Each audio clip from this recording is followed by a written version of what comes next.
Le pantalon de Moriba. Il était une fois dans un petit village africain, un paysan nommé Moriba.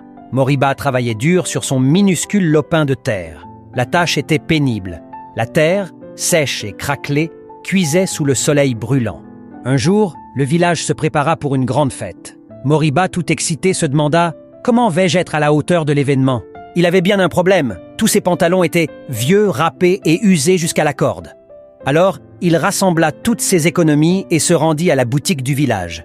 Hélas, le seul pantalon disponible était trop grand pour lui. « Ce n'est pas grave, se dit-il, ma femme me le raccourcira. » De retour chez lui, il dit à sa femme « Femme, mon pantalon est trop long de 3 doigts. Peux-tu me le raccourcir ce soir? Je veux le mettre demain pour la fête. » Sa femme répondit « Pas ce soir, je dois préparer les plats pour demain. » Moriba alla alors voir sa mère. « Maman, mon pantalon est trop long de 3 doigts. Peux-tu me le raccourcir après le dîner ?» Sa mère secoua la tête. « Mon fils, mes yeux fatiguent vite à la lumière de la lampe.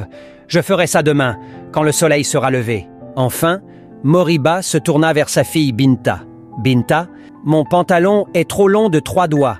Peux-tu me le coudre ce soir ?» Mais Binta répondit « Papa, je dois aider maman à préparer les plats. Je n'aurai pas le temps. » Et le pantalon resta comme il était. La nuit venue, alors que Moriba dormait profondément, sa femme aperçut le pantalon posé sur une chaise. « Pauvre Moriba, il faut que je lui fasse plaisir. » Elle prit des ciseaux, coupa 3 doigts de tissu, recousit soigneusement l'ourlet, remit le pantalon sur la chaise et alla se coucher.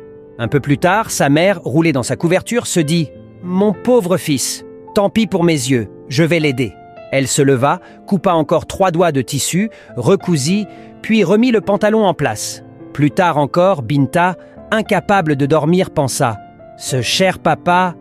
Elle se leva, coupa à son tour 3 doigts de tissu, recousit, remit le pantalon sur la chaise et retourna se coucher. Le lendemain matin, les 3 femmes, fières de leur bonne action, dirent en chœur « Moriba, essaie ton pantalon !»